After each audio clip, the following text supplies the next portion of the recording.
Madhya Pradesh police की सिपाही भर्ती में जेड और टी फॉर्मूले ने बिगाड़ा हजारों अभ्यर्थियों का गणित।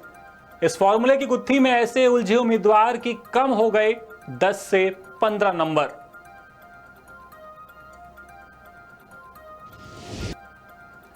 नमस्कार, मैं हूं अतुल द्विवेदी और आप देखना शुरू कर चुके हैं 10 सूत्र का खास कार्यक्रम सूत्रधार।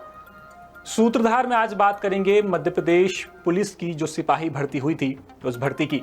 मध्य प्रदेश कर्मचारी चयन मंडल ने दावा किया कि उसने रिकॉर्ड वक्त के अंदर सिपाही भर्ती का रिजल्ट जारी किया। इस दावे के बाद ईएसबी ने अपनी खूब पीठ थपथपाई, लेकिन क्या रिकॉर्ड वक्त के अंदर रिजल्ट जारी करने के पीछे विवाद से बचना बड़ी वजह थी? अब आप सोचेंगे विवाद, कैसा विवाद? विवाद गिनवाने बैठे तो शायद आप और हम भूल जाएंगे कि जितने विवाद मध्य प्रदेश में निकली पुलिस भर्ती में हुए, चाहे वो एसआई भर्ती हो, एएसआई भर्ती हो, कांस्टेबल भर्ती हो, हर भर्ती में कोई ना कोई विवाद रहा। किसी में कोविड के बाद उम्र सीमा में छूट ना देने का विवाद उठा, किसी में महिला आरक्षण और एक्स सर्विसमैन आरक्षण का मामला हाईकोर्ट पहुंचा और दावा किया गया कि जब आरक्षण दिया तो फिर रिजल्ट के पहले फेज में उसे लागू क्यों नहीं किया। लेकिन इन सब से ईएसबी ऐसे अनजान बनता रहा जैसे उसका इन सब से कोई लेना देना नहीं है। और अब जो नया विवाद सामने आया, इसने तो हजारों उम्मीदवारों का वर्दी पहनने का सपना ही तोड़ दिया। न जाने कहां से और कैसा जेड और टी फॉर्मूला ईएसबी ने लागू किया, जिसके बाद कई उम्मीदवारों के टोटल नंबरों में से 10 से लेकर के 15 अंकों की गिरावट आई और वो भर्ती में सिलेक्शन से चूक गए। इस जेड और टी फॉर्मूले की गुत्थी क्या है, बता रहे हैं इंदौर से हमारे ब्यूरो चीफ संजय गुप्ता।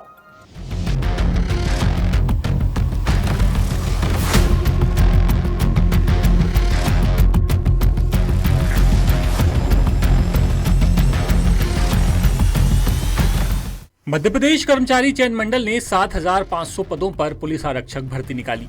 9 लाख से ज्यादा बेरोजगारों ने इस भर्ती में फॉर्म भरा और जैसे तैसे करके 9 लाख से घटकर हजारों में सिलेक्ट कैंडिडेट्स की संख्या आई। लेकिन जब से पुलिस आरक्षक भर्ती का रिजल्ट जारी हुआ है, इसने सिर्फ बवाल ही खड़ा किया है। ताजा बवाल तो जेड और टी फॉर्मूले का है और ये ऐसा फॉर्मूला है जिससे महान गणितज्ञ रामानुजन भी परेशान हो जाते और शायद उन्हें भी इस फॉर्मूले को सुलझाने में मुश्किल आती। इस भर्ती में 6,500 से ज्यादा उम्मीदवार 87% फॉर्मूले से सिलेक्ट हुए, जबकि परीक्षा 7,500 पदों के लिए हुई थी। बाकी के पद 13% फॉर्मूले की वजह से होल्ड हैं। लेकिन इस रिजल्ट में कई उम्मीदवार ऐसे हैं जो सिलेक्ट होते होते रह गए और इसकी वजह है ईएसबी का वो जेड और टी फॉर्मूला। अब पहले आपको ये बताते हैं कि ये जेड और टी फॉर्मूला क्या है, फिर इसके बाद बताएंगे कि आखिर रिजल्ट तैयार कैसे हुआ था।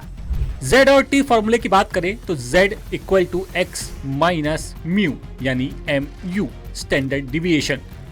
इस फॉर्मूले में x उम्मीदवारों ने जो नंबर हासिल किए वो संख्या है, म्यू मीन है यानी उस शिफ्ट में जितने उम्मीदवार शामिल हुए उन उम्मीदवारों का औसत क्या रहा। जैसे अगर शिफ्ट में 100 उम्मीदवार थे तो उन सभी के कुल नंबर 5,000 थे तो मीन 50 होगा। इसके बाद स्टैंडर्ड डिविएशन यानी इस शिफ्ट में उम्मीदवारों के नंबरों में औसत से कितना विचलन हुआ यानी कितने नंबर आगे पीछे रहे। इस तरह निकलेगी Z वैल्यू। मान लीजिए कि किसी उम्मीदवार ने 80 नंबर हासिल किए और उस शिफ्ट में म्यू यानी कि औसत नंबर 70 आया और स्टैंडर्ड डिविएशन 5 था, तो Z 80 माइनस 70 डिवाइड बाय 5 यानी Z वैल्यू 2 होगी। अब T वैल्यू कैसे निकलेगी? T बराबर standard global mean plus Z into standard deviation. इसमें स्टैंडर्ड ग्लोबल मीन सभी उम्मीदवारों का औसत है, स्टैंडर्ड डिविएशन पूरे उम्मीदवारों के अंकों का विचलन है। ईएसबी के मुताबिक स्टैंडर्ड ग्लोबल मीन 50 और स्टैंडर्ड डिविएशन 10 है। इस तरह T equal to 50 plus Z into 10 हुआ। अब आपको बताते हैं कि ईएसबी ने उम्मीदवारों के नंबर कैसे निकाले। जैसे किसी उम्मीदवार के 80 नंबर थे और उसकी Z वैल्यू 2 आई तो T बराबर 50 प्लस 2 इंटू 10 यानी 70 नंबर, यानी 80 नंबर से घटकर सीधा 70 नंबर पर उम्मीदवार आ गया। दावा किया जा रहा है कि अधिकांश उम्मीदवारों के नंबर कम हुए हैं। जानकारों के मुताबिक सबसे कठिन पेपर को आधार बनाया गया, जिससे स्टैंडर्ड डिविएशन बढ़ा और Z वैल्यू कम हुई। इससे T नंबर भी घट गए। जिनका Z 0 से ज्यादा है उनके अंक औसत से ज्यादा थे, जिनका Z माइनस में है उनके अंक औसत से कम है और Z 0 होने का मतलब औसत के बराबर नंबर। एक उम्मीदवार को मिले नंबरों के आधार पर इसे बताएं तो एक उम्मीदवार के 67 नंबर थे, जेड वैल्यू 1.44 थी, टी फॉर्मूले से नंबर 64.40 हो गए।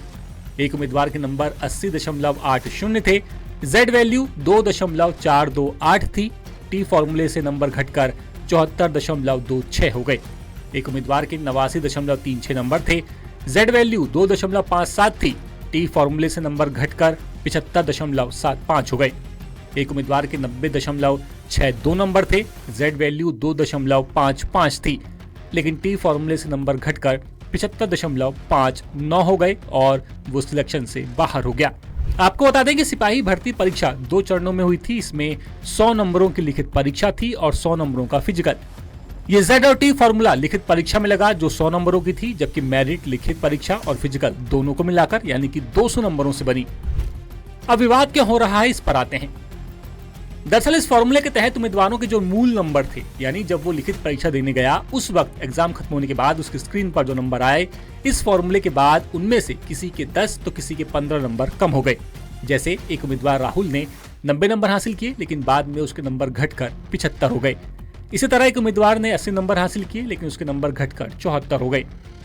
अब यहाँ दावा किया जा रहा है कि क्योंकि ये फॉर्मूला जेड और टी लिखित परीक्षा के 100 नंबरों पर लागू था, ऐसे में उन उम्मीदवारों को भारी फायदा हुआ जिनके फिजिकल में ज्यादा नंबर थे। क्योंकि फिजिकल के नंबर सीधे जोड़े गए, यहाँ ऐसा कोई फॉर्मूला लागू नहीं हुआ और ऐसे उम्मीदवार जिनके लिखित में ज्यादा नंबर थे लेकिन फिजिकल में वो कम नंबर लाए, वो पीछे रह गए और सिलेक्शन से बाहर हो गए। यानी एक तरह से ईएसबी ने यह फॉर्मूला लगाकर लिखित परीक्षा वालों को पीछे कर दिया और फिजिकल वालों को फायदा दे दिया। अब यह विवाद साफ है कि जब यह फॉर्मूला लगाना ही था तो सिर्फ लिखित परीक्षा पर क्यों लगाया, फिजिकल पर क्यों नहीं। इस मामले में मनाबर विधायक हीरालाल अलावा ने भी ईएसबी पर गंभीर आरोप लगाए हैं। अलावा ने पोस्ट करते हुए लिखा कि जेड और टी स्कोर के नाम पर हजारों युवाओं के नंबर 1 से लेकर के 17 तक कम कर दिए गए, बिना किसी स्पष्ट आधार को बताए।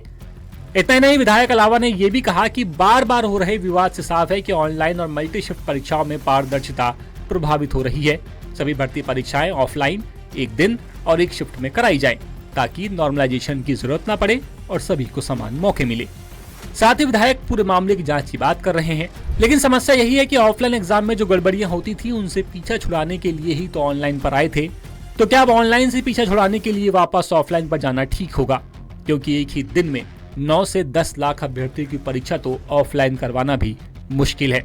यानी ये तो वही बात हो गई, आगे हुआ पीछे खाई।